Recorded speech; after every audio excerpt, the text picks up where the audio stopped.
सदाशिवसमारम्भाम् शङ्कराचार्यमध्यमाम् अस्मदाचार्यपर्यन्ताम् वन्दे गुरुपरम्पराम्।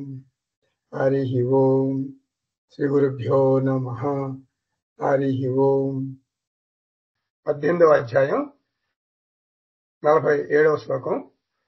నా ముక్తి కారికాన్ ధత్తే నిశ్శంకో యుక్త మానసః పశ్యన్ శృణ్వన్ స్పృశన్ జిగ్రన్ అశ్నన్ ఆస్తే యథా సుఖం. ఈ శ్లోకాల్లో అష్టావక్ర మహర్షి ఒక గమ్మత్తుగా ఉందన్నమాట. ఈ శ్లోకాలన్నీ గమ్మత్తుగా ఉంటాయి.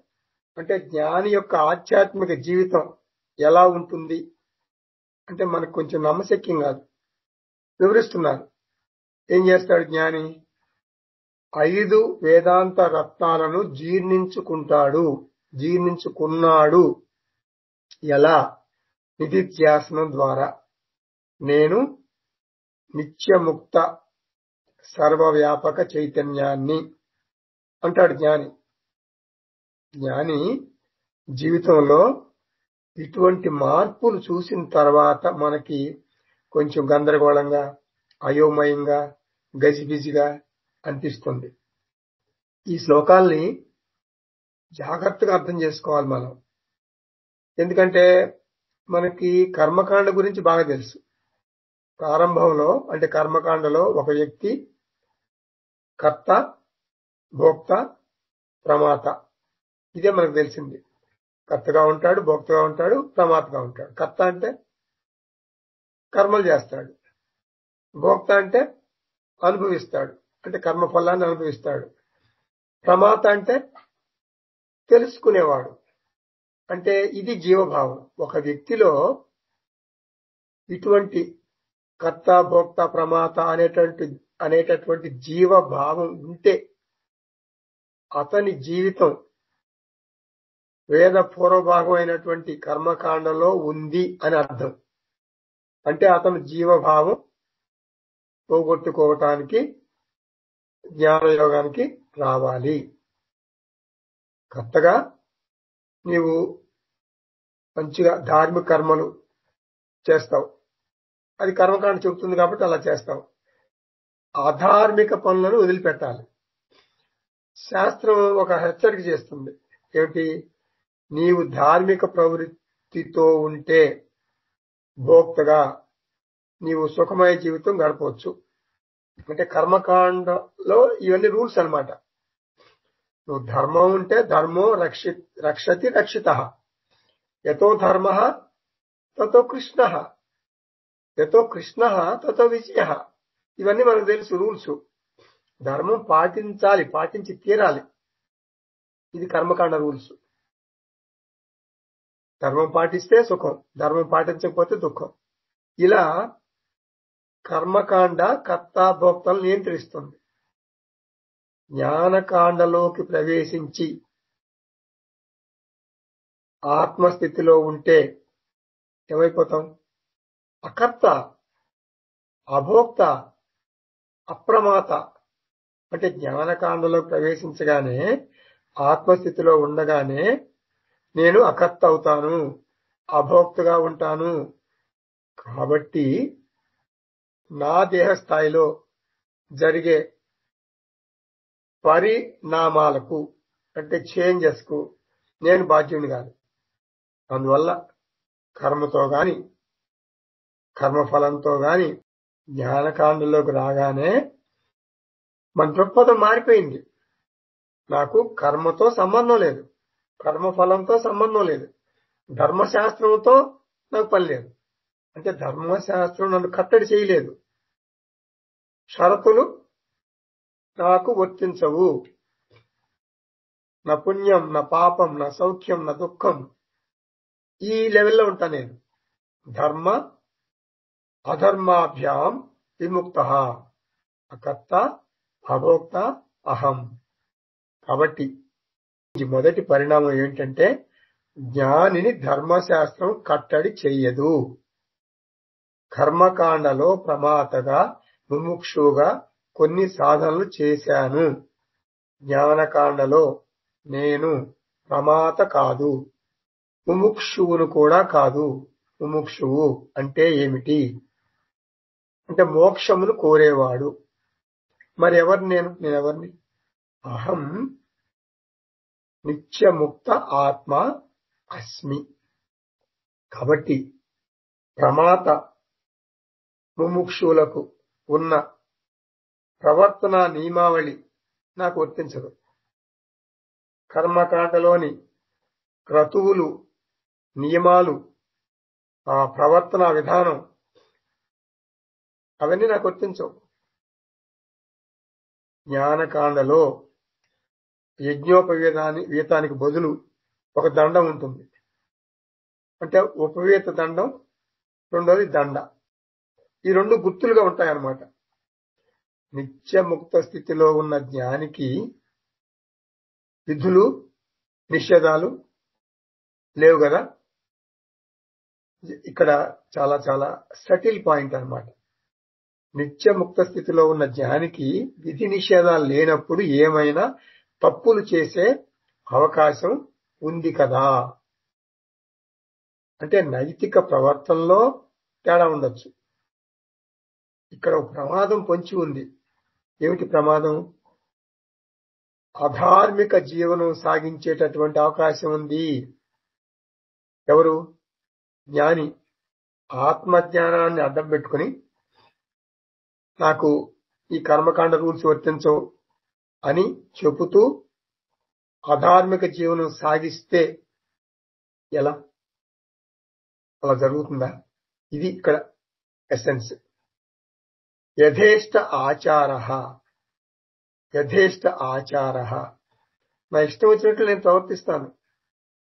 అలా కాలు జారితే దాన్ని ఆరూఢపతి తత్వం, ఆరూఢపతి తత్వం అంటారు శాస్త్రంలో.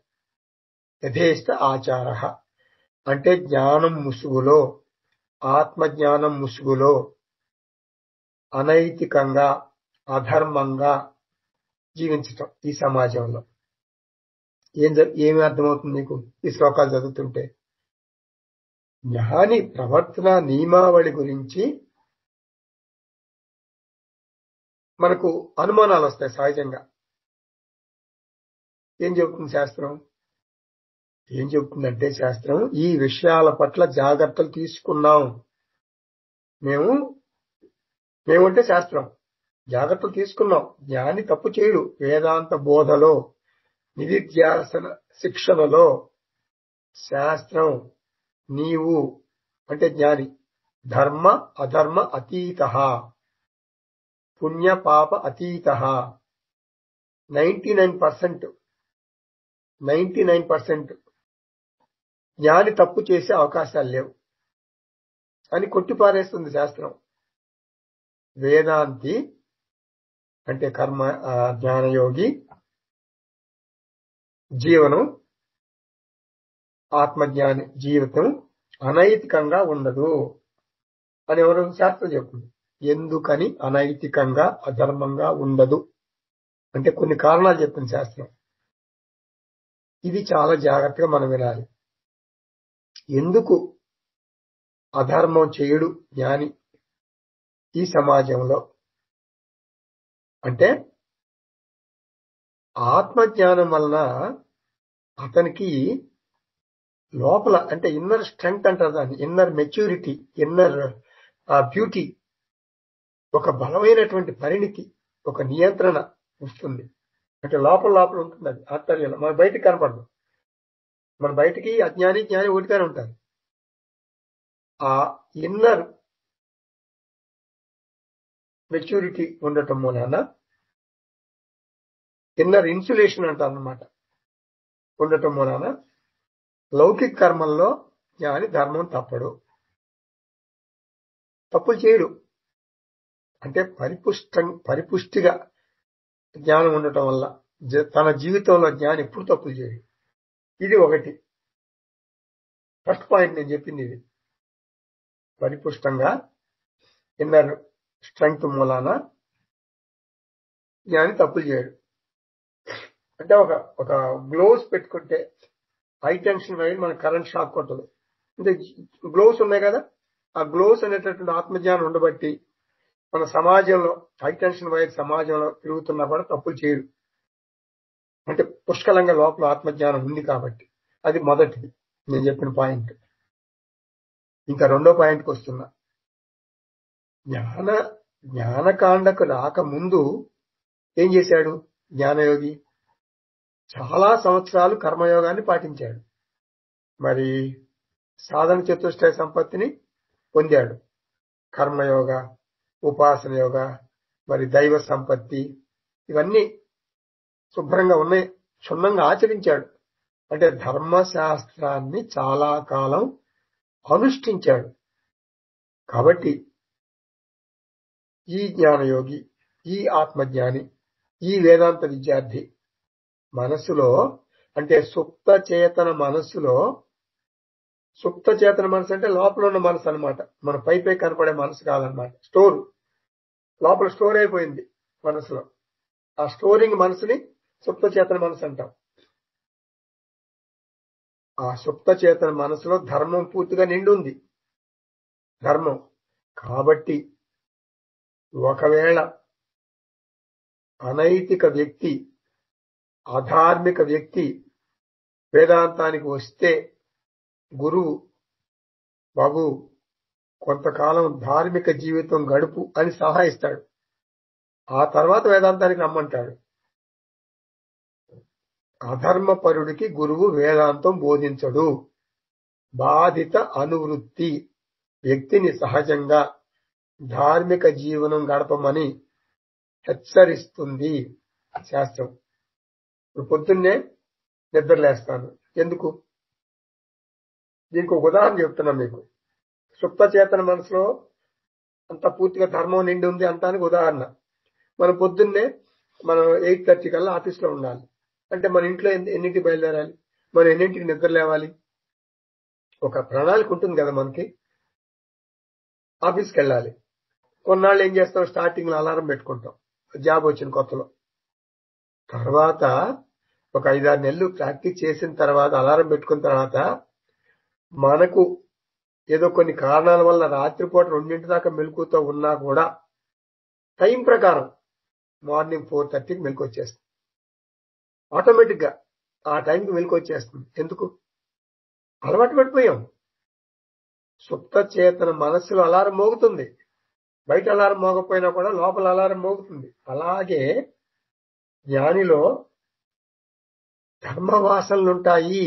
అతను ఎన్నటికీ ధర్మ మార్గం వేడడు. కాబట్టి వేదాంతి అనైతికంగా, అధర్మంగా ఈ లోకంలో వ్యవహరించడు. ఇప్పుడు 2 కారణాలు చెప్పాను నేను. మూడో కారణం, మూడో పాయింట్కి వచ్చేస్తున్నా. మూడో పాయింట్ ఏంటంటే, ప్రతి జ్ఞాని శాస్త్రాన్ని గౌరవిస్తాడు. జ్ఞాని అంటే బ్రహ్మజ్ఞాని, ఆత్మజ్ఞాని, పరావిద్యలో పండిపోయిన వాడు అని అర్థం. ఇప్పుడు ప్రతి జ్ఞాని కూడా మన శాస్త్రాన్ని గౌరవిస్తాడు కదా. నిజానికి తాను నిత్యముక్త స్థితిలో ఉన్న జ్ఞానికి శాస్త్రంతో పని లేదు. నా పని అయిపోయింది, బస్సు ఎక్కాను నిజామాబాద్ వెళ్ళటానికి, నిజామాబాద్ చేరాను, బస్సు దిగుతానా అక్కడే కూర్చుంటానా? చాలా బాగుంది బస్సు, ఏసీ బస్సు, చాలా కంఫర్టబుల్ గా ఉంది, డ్రైవర్ కూడా మంచివాడు, కూర్చుంటానా బస్సులో? అయిపోయింది, నా జర్నీ అయిపోయింది, దిగుతాను. అలాగే ఆత్మజ్ఞానం వచ్చిన తర్వాత నిజానికి శాస్త్రంతో పని లేదు. అయినా కూడా శాస్త్రం యొక్క ప్రాముఖ్యతను, శాస్త్రం చాలా గొప్పదని ఈ లోకానికి వివరంగా చెప్పాలని జ్ఞాని అనుకుంటాడు. జ్ఞాని నాకు శాస్త్రంతో పని లేదు అని అధార్మిక జీవనం కొనసాగిస్తే అది అప్రతిష్ట కదా, శాస్త్రానికి అప్రతిష్ట కదా. కాబట్టి జ్ఞాని మన డైలీ రొటీన్ చాలా బాగుంటుంది. ఇప్పుడు రోడ్డు మీద ట్రాఫిక్ సిగ్నల్ ఉంది, చాలా మంది జంప్ చేస్తారు. పోలీసు ఉంటే జంప్ చేయరు traffic signal, Rama is good boy. Police లేకపోతే జంప్ చేస్తారు. అలా కాకుండా జ్ఞాని అయ్యావంటే, వేదాంత విద్యార్థి అయ్యావంటే నీవు శాస్త్రానికి ఒక సింబల్. శాస్త్రం అంటే నువ్వే ఒక సింబల్ అయిపోతావు. నీ సత్ప్రవర్తన శాస్త్రానికి వన్య తెస్తుంది. నీ చెడ్డ ప్రవర్తన శాస్త్రానికి ఒక మచ్చ తెస్తుంది. అక్కడ దాకా ఎందుకు? మనం భగవద్గీత క్లాసులకు, అష్టావకృత క్లాసులకు వెళ్తాం. ఒక క్లాసు వారానికి, అది కూడా ఒక క్లాసు. అంటే మననం చేస్తామో చేయమో తర్వాత, ముందర అటెండ్ అవుతాం. మనం అటెండ్ అవుతున్నందుకు, ఈ భగవద్గీత క్లాసులకు వెళ్ళి అటెండ్ అవుతున్నందుకు ఏదన్నా చిన్న తప్పు చేస్తే మన ఇంట్లో వాళ్ళు ఏమంటారు? మన ఇంట్లో వాళ్ళు మన ఏమంటారు? ఏం ప్రయోజనం? భగవద్గీత క్లాసులకు వెళ్తున్నాం, ఏం ప్రయోజనం? నీలో ఏమైనా మార్పు వచ్చిందా? ఎందుకు అలా కోపం తెచ్చుకుంటాం? మేమంటే ఓకే, భగవద్గీత క్లాసుకు వెళ్ళట్లేదు, నువ్వు వెళ్తున్నావు కదా అంటారు. వారానికి ఒక క్లాస్కి వస్తే నిన్ను అందరూ శాస్త్రానికి ఒక ప్రతినిధిగా, ఒక సింబల్ గా చూస్తారు కదా లోకం, ముఖ్యంగా నీ కుటుంబ సభ్యులు. మరి ఆలోచించండి, ఒక సన్యాసి ఈ లోకం ఎలా చూస్తుంది? ఒక సన్యాసి ఈ లోకం ఎలా చూస్తుంది? ఆయన జీవితం అర్పించేశాడు కదా శాస్త్రానికి. ఆయనకి వేరే పని లేదు కదా. కాబట్టి అటువంటి జ్ఞాని ఆధార్మిక ప్రవర్తనకు అవకాశం లేదు. సమాజం కోసం జ్ఞాని ధర్మబద్ధంగా జీవిస్తాడు, శాస్త్రాన్ని గౌరవిస్తాడు. తను ధర్మం తప్పితే శాస్త్రాన్ని అగౌరవపరిచినట్లుగా భావిస్తాడు. అందుకే ఏదైనా చిన్న తప్పు జరిగింది అనుకో, న్యూస్ పేపర్లో ఈ కాషాయ వస్త్ర సన్యాసి ఇలా చేశాడు అని హెడ్లైన్స్ లో చెప్తారు. మామూలు వాళ్ళు తప్పు చేస్తే ఎక్కడో 4 పేజీలు వేస్తారు. కాషాయ వస్త్ర సన్యాసి హెడ్లైన్స్ లో చెప్తారు మనకి. అంటే శాస్త్రానికి సింపుల్ ఆయన తప్పు చేయకూడదు. కాబట్టి 3 చెప్పాను. ఇప్పుడు మీకు 3 పాయింట్లు ఏం చెప్పాను? లోపల ఇన్నర్ ఇన్సులేషన్ ఉంది కాబట్టి, ఇన్నర్ రెగ్యులేషన్ ఉంది కాబట్టి తప్పు చేయడు జ్ఞాని. అది 1. 2, సుప్త చేతన మనసులో ఈ వాసనలు పుష్కలంగా ఉన్నాయి కాబట్టి, అంటే ధర్మ వాసనలు, అధార్మిక మార్గం వైపు వెళ్ళడు. అది 2. 3, శాస్త్రం పట్ల గౌరవం ఉంది కాబట్టి ధర్మం తప్పడు. ఇప్పుడు 3 చెప్పాను. ఇప్పుడు ఇంకా కొన్ని చెప్తాను, ఇంకా 2 పాయింట్లు. ఏమిటది? ఈ టైంలో శాస్త్రం, ఓ జ్ఞాని ఒక మాట చెప్పనా నీకు, ఇది కొంచెం చూసుకో, జాగ్రత్తగా చూసుకో అని ఎక్స్ట్రా ప్రికాషన్ అనమాట. మన స్పేర్ టైర్, మన 4 టైర్ల మీద కారు వెళ్తుంది. ఎప్పుడన్నా సమాజం ఏదన్నా టైర్ పంచర్ అయితే ఇంకోటి వేసుకుంటాం కదా, ఇంకో టైర్, స్పేర్ టైర్. అలాగా బాబు, నీకు స్పేర్గా ఒక మాట చెప్తున్నాను బాబు. ఏంటంటే, నీకు శాస్త్రం పట్ల గౌరవం ఉంది, నేను ఒప్పుకుంటున్నా. కానీ యత్ ఆచరతి శ్రేష్ఠ తత్తత్ ఏవ ఇతరః జనః సహ యత్ ప్రమాణం కురుతే లోకః తత్ అనువర్తతే. ఓ జ్ఞాని, ఓ సాధక, ఓ నిధిధ్యాసక, నీవు ఈ లోకానికి, ఈ సమాజానికి ఒక రోల్ మోడల్వి. నీవు ధర్మానికి విఘాతం కల్పిస్తే సమాజం నిన్ను వింతగా, విచిత్రంగా చూస్తుంది. కాబట్టి సమాజం కోసం నీవు ధర్మ మార్గంలో ఒక పూనికతో ఉండు. లోక సంగ్రహం, లోకహితం చూసుకో. ఇది 4వ కారణం. అంటే శాస్త్రం హితం చెప్తుంది అనమాట, ఎక్స్ట్రా కేర్ చెప్తుంది జ్ఞానికి. ఇప్పుడు 5వ కారణం చెప్తున్నా. 5వ కారణం చాలా ఇంపార్టెంట్. ఇప్పుడు శాస్త్రం ఒక స్ట్రాంగ్ వార్నింగ్ ఇస్తుంది జ్ఞానికి, చాలా గట్టిగా హెచ్చరిస్తుంది. బాబు, ఆత్మజ్ఞానం అనే నెపంతో, ఆత్మజ్ఞానాన్ని అడ్డం పెట్టుకుని నువ్వు బయటికి సూపర్ఫిషియల్ గా నేను ఆత్మజ్ఞాని, బ్రహ్మజ్ఞాని అని చెప్తున్నావు అందరికీ. కానీ నీకు జ్ఞానం రాలా, నువ్వు అజ్ఞాని. తెలియదు కదా. మన థర్మామీటర్లో జ్వరం చూసుకున్నట్టుగా అతని అజ్ఞానం మనం చూడలేం, థర్మామీటర్ పెట్టి చూడలేం కదా. కాబట్టి నువ్వు గనక సమాజాన్ని ఆత్మజ్ఞానం రాకుండా మోసం చేస్తే, అధార్మికంగా ప్రవర్తిస్తే నిషిద్ధ కర్మలు చేస్తే, కపట జీవనం సాగిస్తే, జ్ఞాని ముసుగులో, ఆత్మజ్ఞాన ముసుగులో నీవు ఓ బాబు నీవు కీటకంలాగా అనేక జన్మలు, ఒక జన్మ కాదు గుర్తుపెట్టుకోండి, అనేక జన్మలు నరక యాతన అనుభవిస్తావు. ఇది శాపం, శాస్త్రం ఇచ్చే శాపం. ఇది శాస్త్ర వాక్యం. నీవు వీళ్ళంతా పిచ్చివాళ్ళు, నాకు శాస్త్రం ఆత్మజ్ఞానం వచ్చిందో రాలేదు వీళ్ళకేం తెలుసు అని అనైతికంగా, అధార్మికంగా ఆత్మజ్ఞానం ముసుగులో నువ్వు మోసం చేస్తుంటే, అజ్ఞాని జ్ఞానిలాగా మోసం చేస్తుంటే, నువ్వు ఒక కీటకం లాగా, ఒక ఓం లాగా పుడతావు. ఒకసారి కాదు, ఒక జన్మ కాదు, అనేక జన్మలు పుట్టి నరకయాతన అనుభవిస్తావు. ఇది శాస్త్రవాక్యం. కాబట్టి ఈ 5 నిబంధనలు పాటిస్తే, ఈ 5 నిబంధనలు గుర్తుపెట్టుకుంటే ఎవ్వరూ శాస్త్రాన్ని అగౌరవపరచరు, వేదాంతాన్ని దుర్వినియోగం చేయరు. పాప పుణ్యాలకు అతీతంగా జీవనం సాగించేటటువంటి వ్యక్తి ధర్మ మార్గంలోనే ఉంటాడు. రాబోయే శ్లోకాల్లో అష్టావక్ర మహర్షి ఇదే చెప్తారు. ఏం చెప్తారు? జ్ఞాని పాప పుణ్యాలకు అతీతంగా జీవిస్తాడు. ఇక్కడ గమనించాల్సిన విషయం ఏమిటంటే, జ్ఞానికి ఏ సాధనలు ప్రయత్నపూర్వకంగా చేయాల్సిన పని లేదు. ఇప్పుడు శ్లోకం చూద్దాం. నిశ్శంక అంటే సంశయరహితుడు, జ్ఞానం విషయంలో సంశయం లేదు. యుక్త మానస, అతని మనసు ఎప్పుడు ఆత్మనాత్మ స్థితిలోనే ఉంటుంది. 5 వేదాంత రత్నాలు అతని మనసులో స్థిరంగా, దృఢంగా, ఆచరణాత్మకంగా, అనుష్ఠానంగా ఉంటాయి. ముక్తి కారికాన్ న ధత్తే, అతను ముక్తి కోసం ఏమి ఆధ్యాత్మిక సాధనలు చేయాల్సిన పని లేదు, చేయడు. శ్రవణం, ధ్యానం, జపం అట్లన్నీ చేయొచ్చు. లోకహితం కోసం చేస్తాడు. చేస్తే ఒకవేళ అతనికి మోక్షం ఒక సాధన కాదు, ఒక గోల్ కాదు, ఒక లక్ష్యం కాదు.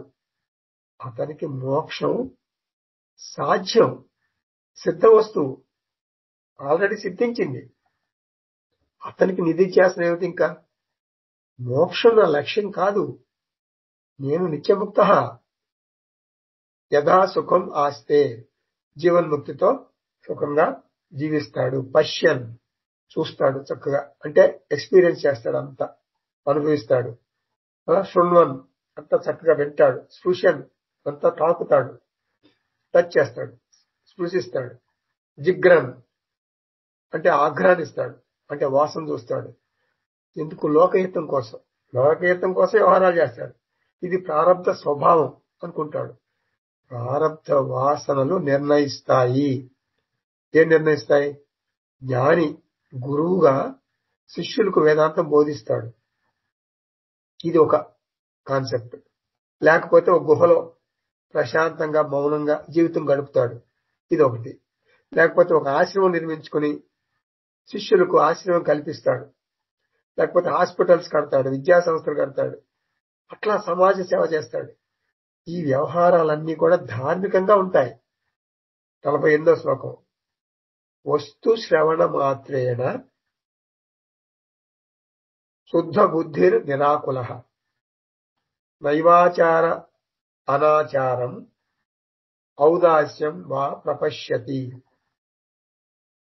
సత్యమైనటువంటి ఆత్మతత్వం గురించి విన్నంత మాత్రానే ఒక తెలివిగల వాడి బుద్ధి శుద్ధమైపోతుంది, శాంతంగా జీవిస్తాడు. అతనికి ఇది చేయదగింది, ఇది చేయకూడదు అనే భావాలు ఉండవు. ఏదైనా చేస్తున్నాను అని కానీ, చేయటం లేదు అని కానీ అతను అనుకోడు. శుద్ధ బుద్ధి అంటే ఏంటో చెప్తున్నా, జాగ్రత్తగా వినండి. కర్మయోగం వల్ల చిత్తశుద్ధి పొందిన వ్యక్తి, శుద్ధ అంతఃకరణాన్ని కలిగినటువంటి వ్యక్తి. నిరాకుల అంటే ప్రశాంతమైన మనసు కలవాడు, విక్షేపరహిత అంతఃకరణం కలిగి ఉంటాడు. అంటే ఉపాసనా యోగం వల్ల నిశ్చలమైన మనసును పొందాడు. గుర్తుపెట్టుకోండి, మనందరికీ కంఠోపాఠం. కర్మయోగేన మల నివృత్తి, ఉపాసనాయోగేన విక్షేప నివృత్తి. అది నిజంగా జరిగిందనమాట జ్ఞాన విషయంలో. కాబట్టి జ్ఞానయోగం సడన్ గా రాదు. జ్ఞానయోగం పంపట్ అనే మ్యాజిక్ లాగా సడన్ గా రాదు. మొదట కర్మయోగం చేసి శుద్ధ బుద్ధిని పొంది, ఉపాసనాయోగం చేసి ప్రశాంతమైన మనసును పొంది, ఆ తర్వాత ఆకులహ అంటే కలవరంతో ఉన్న మనసు, నిరాకులహ అంటే కలతలు లేని మనసుగా చేసుకుంటాడు. అటువంటి వ్యక్తి వస్తు శ్రవణ మాత్రేనా అంటే వేదాంత శ్రవణం అంటే ఆత్మ శ్రవణం, ఆత్మ విచారం చేస్తే కేవలం శ్రవణం చేయటం వల్ల ముక్తి లభిస్తుంది. అంటే నువ్వు గనక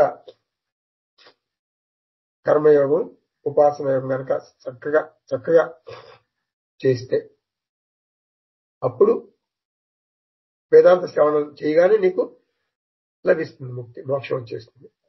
అంటే అసలు ఇంకా నువ్వు మననం నిధిధ్యాసనం చేయాల్సిన పని లేదు.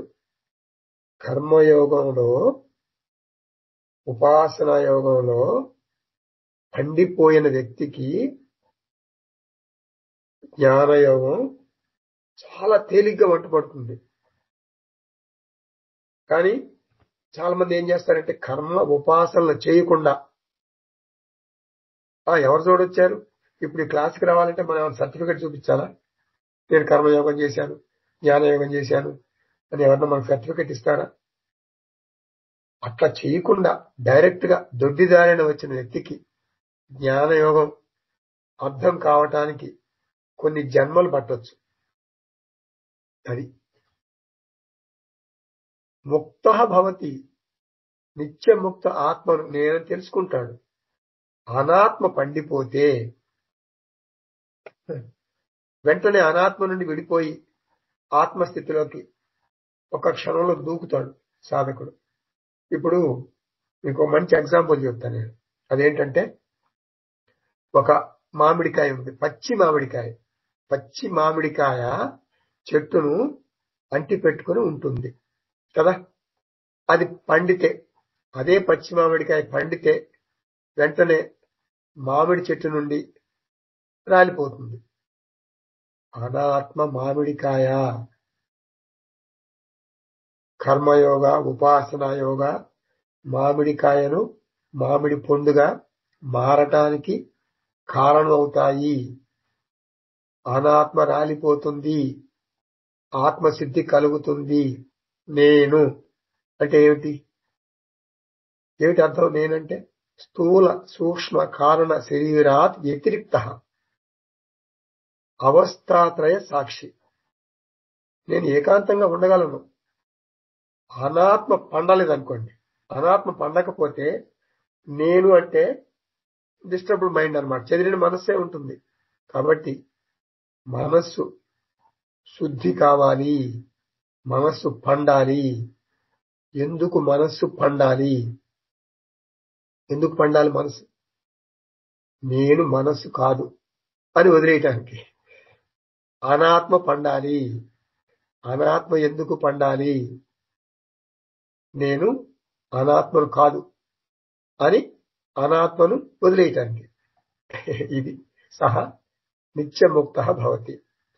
దైవ ఆచారం లేక అనాచారం అంటే నిత్యముక్త జ్ఞాని చెలించడు. ఆచారం లేక అనాచారం, ఇది జాగ్రత్తగా అర్థం చేసుకోవాలి. జ్ఞాని తన ముక్తి కోసం ఆచారాల్ని అనుసరించాల్సిన పని లేదు. అంటే లోకహితం కోసం ఆచరిస్తాడు, శాస్త్రం మీద గౌరవం కొద్దీ ఆచరిస్తాడు. ఎందుకంటే తనను ఆదర్శంగా తీసుకుని ఇతరులను అనుకరిస్తారు. ఇందాక యత్యత్ ఆచరతి శ్రేష్ఠ అన్నాం కదా అని జ్ఞానికి తెలుసు. అతనేమి సాధనలు చేయడు, బట్ లోకక్షేమం కోసం, లోకహితం కోసం, లోక సంగ్రహం కోసం చేస్తాడు. ఇప్పుడు మనం దేవాలయానికి వెళ్ళి ఏదో పరిహార కర్మలు ప్రాయశ్చిత కర్మలు చేయించుకుంటాం పూజారి చేత. దేవాలయంలో సంకల్పం చెప్పి మంచిగా మంత్రాలు చదివి చేస్తాడు. పూజారి మనసులో ఏమంటుంది చెప్పండి? ఒక శని పూజ చేస్తున్నాడు, మనకు శని దశ, రాహు దశ, కేతు ఏదో ఉంది మన దగ్గర, అది అది తొలగించుకోవటానికి ఏదో పూజ చేసుకుంటున్నాం. పూజారి మనసులో ఏముంటుంది? మనకుంటుంది ఉద్వేగం, అయ్యో నాకు శని పట్టింది, రాహువు పట్టింది, కేతువు పట్టింది, అవన్నీ నా పూజ చేయించుకుంటే తొలుగుతుంది అని మనకుంటుంది ఉద్వేగం. పూజారి చక్కగా చేస్తాడు, ఉద్వేగం లేకుండా, ఆదుర్ద లేకుండా అర్చకుడు చక్కగా పూజ చేస్తాడు. జ్ఞాని, ఆత్మజ్ఞాని ఒక పూజారి లాంటి వాడు. ఎవరికి పూజారి? ఈ సమస్త జగత్తుకు ఒక యూనివర్సల్ ప్రీస్ట్.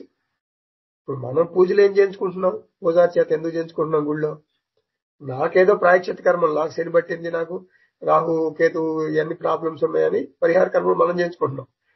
కానీ లోకానికి, సమాజానికి, ఈ ప్రపంచానికి బాగుండాలి, సర్వే భవంతు సుఖినః అని, ప్రపంచం బాగుండాలని ఒక పూజారి లాగా, యూనివర్సల్ ప్రీస్ట్ లాగా జ్ఞాని ఇవన్నీ ఆచరిస్తాడు, పూజలు చేస్తాడు. నాకు సమస్య ఉంది, ఈ పూజతో అది పరిష్కారం అవుతుంది అని ప్రీస్ట్ అనుకోడు. నా అనాచారం, అతనికి విధి నిషేధాలు ఉండవు. ఔదాస్యం వా, ఉదాసీనంగా ఉంటాడు. ఇది లోకక్షేమం అంతే. 49వ శ్లోకం. యదాయత్ కర్తుం ఆయాతి తదా తత్ కురుతే రుజుః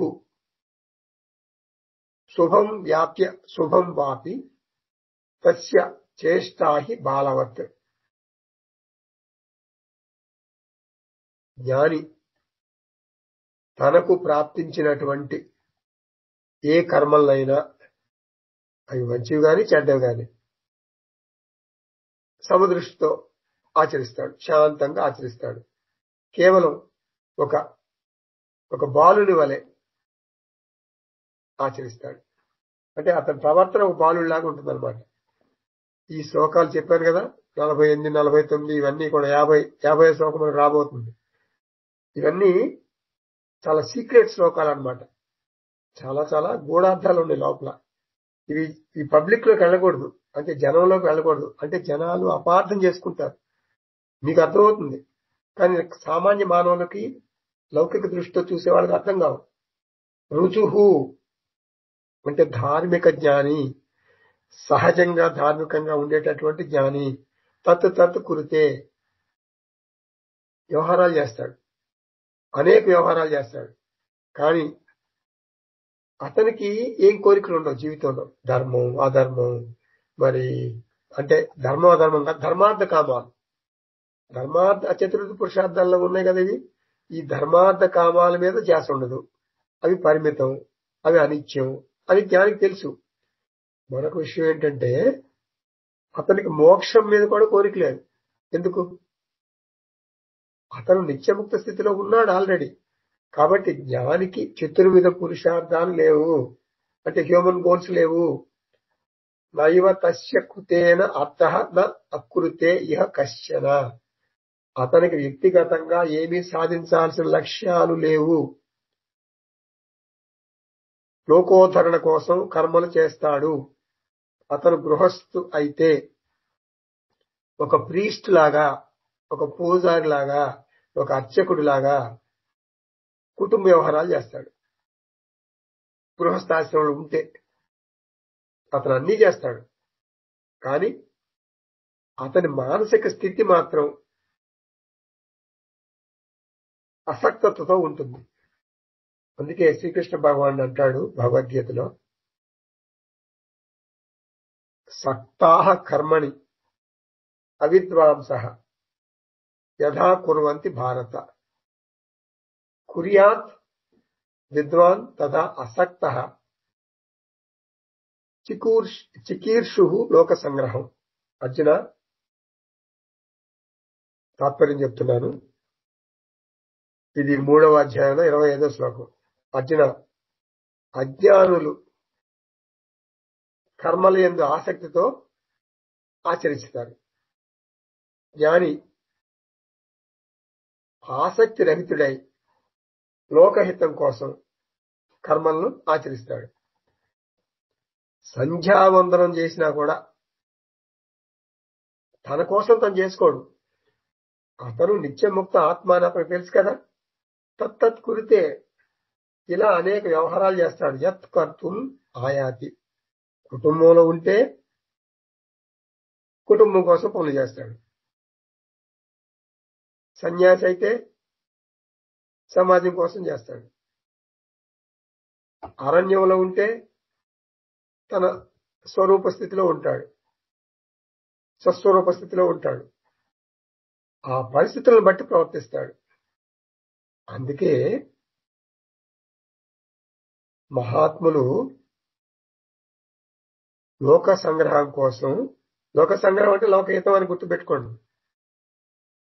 మహాత్ములు లోకక్షేమం కోసం అనేక రకాల భిన్నమైన కార్యక్రమాలు చేస్తారు. ఒక మంచి మాట చెబుతున్నాను, మంచి ఇన్సిడెంట్, మంచి నీకు పట్టుకుంటారు జాగ్రత్తగా. ఇది స్వామి శివానంద. ఆయన తెలియని వాళ్ళు ఉండరు ఎవరు. ఇప్పుడు మన దయానంద సరస్వతి ఎంతో మనకు బాగా తెలుసో, ఋషికేశ్ స్వామీజీ, స్వామి దయానంద. అలా అక్కడ స్వామి శివానంద ఉంటారు. శివానంద ఆశ్రమం ఉంది మన దయానంద ఆశ్రమం లాగా. ఆ స్వామి శివానంద ఒక పెద్ద డాక్టరు, చాలా పెద్ద డాక్టరు. సరే, ఈ సన్యాసం తీసుకుని వెళ్ళిపోయారు, హిమాలయాలకు వెళ్ళిపోయారు. మంచిగా తపస్సు చేసుకున్నారు, సాధనలు చేసుకున్నారు. ఒక మన దయానంద లాగా పెద్ద మహాత్ముడు అయిపోయాడు. చాలా గొప్ప వ్యక్తి, ఒక పెద్ద జ్ఞాని, బ్రహ్మజ్ఞాని అయిపోయాడు ఆయన. అక్కడ రిషికేశ్లో చాలా మంది సాధువులు రోగాలతో బాధపడుతున్నారు. ఇప్పుడు ఈ విషయం మనకు దయానందే చెప్పారు, స్వామి దయానందే చెప్పారు ఈ విషయం మనకి. ఏంటంటే వాళ్ళకి దయానంద కూడా అక్కడ బ్యాలెన్స్డ్ అక్కడ రిషికేశ్లో చాలా సంవత్సరాలు ఉన్నారు భిక్ష తీసుకుని. కొన్ని క్షేత్రాలు ఉంటాయి రిషికేశ్లో. ఆ క్షేత్రాలు ఏం చేస్తారు, వాళ్ళు ఈ సాధువులకు భోజనం పెడతారు. అంటే మార్నింగ్ అదే లంచ్ డిన్నర్ పెడతారు. ఆ మంచి డైట్ ఏముంటుంది, మార్నింగ్ డైట్ రోటీ దాల్, ఈవినింగ్ డైట్ ఏముంటుంది దాల్ రోటీ. స్వామి దయానంద జోకేస్తారనమాట. మార్నింగ్ రోటీ దాల్, ఈవినింగ్ దాల్ రోటీ. అంటే ఎంత అంటే భిక్ష కదా అది. అదేంటి ఇట్లా పెడుతున్నారు, నాకు పప్పు కూర వేయండి, మరి క్యారెట్ పచ్చడి వేయండి, ఇట్లా అడగటానికే ఉండదు. మనం వాళ్ళు భిక్ష వేస్తున్నారు, శుభ్రంగా తీసుకో. దాల్ అంటే పప్పు. బ్యాలెన్స్డ్ డైట్ లేదు.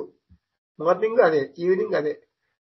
అలా తినటం వల్ల యంగ్ స్టేజ్ లో మంచి ఇమ్యూనిటీ ఉంటుంది కాబట్టి సాధువులు బాగానే ఉంటారు. తర్వాత వాళ్ళకి వృద్ధాప్యం వచ్చే కొద్దీ వాళ్ళ బాడీ తట్టుకోలేదు. వాళ్ళు చాలా మంది సిక్ అయిపోయారు, రోగులైపోతున్నారు. స్వామి శివానంద గమనించారు ఇది. అయ్యో, ఇట్లా అయిపోతున్నారు కదా నా తోటి సాధువులందరూ పాపం అని. ఏం చేస్తాడు ఆయన, మనందరికీ ఆత్మజ్ఞానం నేర్పాలి, క్లాసులు తీసుకోవాలి. ఆ క్లాసులు పక్కన పెట్టి వెంటనే ఆయన డాక్టర్ కదా, ఒక హాస్పిటల్ కట్టించారు అక్కడ, పెద్ద హాస్పిటల్. ఆయన స్వామి శివానంద సాధువులకు స్వయంగా చికిత్స చేశారు. ఎందుకు, లోకహితం కోసం జీవించారు ఆయన. సమాజానికి ఏది కావాలో అది ఇస్తారు మహాత్ములు. ధర్మశాస్త్రం అవసరమైతే ధర్మం బోధిస్తారు. సమాజంలోని వ్యక్తులు మంచిగా పరిణితి చెందితే అప్పుడు వాళ్ళకి వేదాంతం బోధిస్తారు. యదా యత్ అంటే ఎప్పుడు ఏది అవసరమైతే, కర్తుం ఆయాతి అవసరాన్ని బట్టి సహాయం చేస్తారు. తదా తత్ కురితే ఆ పని చేస్తారు. అది సాధువులు చేసే పని. జ్ఞాని పనులన్నీ రుజువు అంటే రుజువర్తనం కలిగి ఉంటాయి, అధార్మికంగా ఉండవు. అంటే జ్ఞానికి స్వీయ నియంత్రణ ఉంటుందన్నమాట. అంటే అంతర్గత నియంత్రణ. చెప్పాను కదా ఇందాక, ఇంటర్నల్ రెగ్యులేషన్. ట్రాఫిక్ సిగ్నల్ ను పోలీసు ఉంటే అనుసరించాలి, లేకపోతే అనుసరించకూడదు అని అనుకోడు జ్ఞాని. మనందరం పోలీసు ఉంటే అనుసరిస్తాం, లేకపోతే జంప్ చేస్తాం. అట్లా కాదు. జ్ఞాని రుజువు. పోలీసు ఉన్నా లేకపోయినా ట్రాఫిక్ సిగ్నల్ ని జంప్ చేయడు. అంటే ఉండే చిన్న ఇది చెప్పాను మీకు. శుభం వాపి, అశుభం వాపి. శుభం వాపి అంటే మంచి పనులు, అశుభం వాపి అంటే చెడ్డ పనులు. అంటే ఇక్కడ శాస్త్రమే కొన్ని కర్మలకు మినహాయింపు ఇచ్చింది. చెడ్డ పనులు అంటే నిజంగా చెడ్డ పనులు చేస్తారని కాదు. శాస్త్రం కొన్ని మినహాయింపులు ఇచ్చింది కదా. ఇప్పుడు అహింస పరమధర్మం. అహింస చేయకూడదు, మనం ఆచరించాలి. అహింస చేయకూడదు చేయకూడదు చేయకూడదు కానీ అర్జునుడు చేయొచ్చు. చూడండి, కొన్ని తప్పనిసరి పరిస్థితుల్లో హింస చేయాలి. అహింస కూడదు అక్కడ, అహింస చేయకూడదు, అక్కడ హింస చేయాలి. మహాభారత యుద్ధంలో అహింస పరమధర్మం, నేను చేయకూడదు, యుద్ధంలో అందరూ చచ్చిపోతారు అని అనుకుంటే ఎట్లా? మహాభారత యుద్ధంలో అర్జునుడు చేయాల్సి వచ్చింది.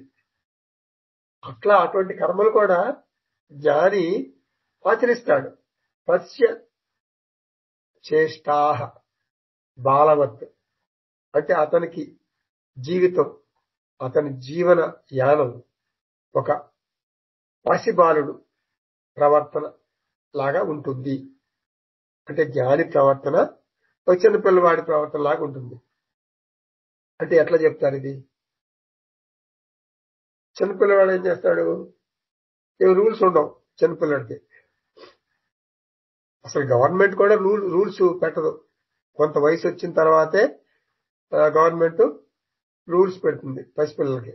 అంటే వాళ్ళకి కొంత ఏజ్ వచ్చేదాకా మైనర్ ప్రొటెక్షన్ అంటారు. మైనర్ ప్రొటెక్షన్ ఉంటుంది. అంటే బాలహ అంటే ధర్మ అధర్మ అతీత అని అర్థం. ఇప్పుడు ఒక చిన్నపిల్లవాడు రోడ్ దాటుతాడు. అతను తెలియదు, అతనికి రోడ్ రూల్స్ ఫాలో అవ్వడు రోడ్ రూల్స్ తెలియదు కదా, చిన్నపిల్లాడు కదా. పోలీసు వచ్చి టికెట్ ఇస్తాడా? ఇవ్వడు. ఎందుకంటే చిన్నపిల్లాడు కదా బాబు అని చాలా జాగ్రత్తగా చూసుకుని అతను రోడ్డు దాటిస్తాడు దగ్గరుండి. అలాగే ఒక దున్నపోతు రోడ్డు దాటింది అనుకోండి, పోలీస్ టికెట్ ఇస్తాడా? ఆ దున్నపోతు రోడ్డు దాటింది, చాలా డేంజర్ అని టికెట్ ఇవ్వడు దున్నపోతు టికెట్ ఇస్తే ఆ పోలీసుని దున్నపోతు అంటాం మనం. కాబట్టి ధర్మశాస్త్రంలో ప్రాయశ్చిత్త కర్మలు చెప్పారు. ఎవరికి చెప్పారు? ధర్మశాస్త్రంలో ప్రాయశ్చిత్త కర్మలు ఎవరికి చెప్పారు? పిల్లలకి కాదు. ఒక వయసు వచ్చిన తర్వాతే వాటిని చేస్తారు. అష్టావక్ర మహర్షి అంటారు, జ్ఞాని ధర్మ అధర్మాలకు అతీతంగా ఉంటాడు. అంటే తన ముక్తి గురించి, తన మోక్షం గురించి, తన ముక్తి గురించి, తను నిత్యముక్తుడు కాబట్టి ధర్మానికి అధర్మానికి అతీతంగా ఉంటాడు. రమతే బాలోన్మత్తవ దేవా. భజగోవిందం.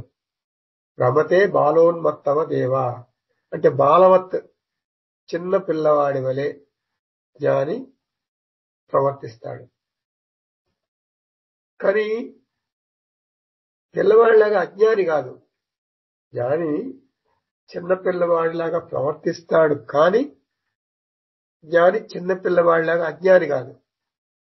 చైల్డ్ లైక్ కానీ చైల్డిష్ కాదు.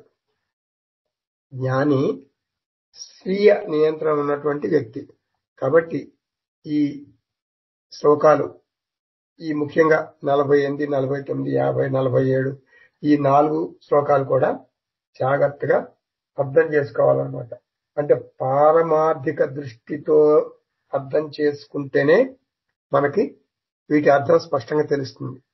లేకపోతే అవేదో ఫన్నీగా ఇదిగా ఉంటాయి అన్నమాట. అది సిల్లీగా. అది పారమార్థిక దృష్టితో మాత్రమే మీరు అర్థం చేసుకుంటే ఈ శ్లోకాలు మనకి అర్థమవుతాయి.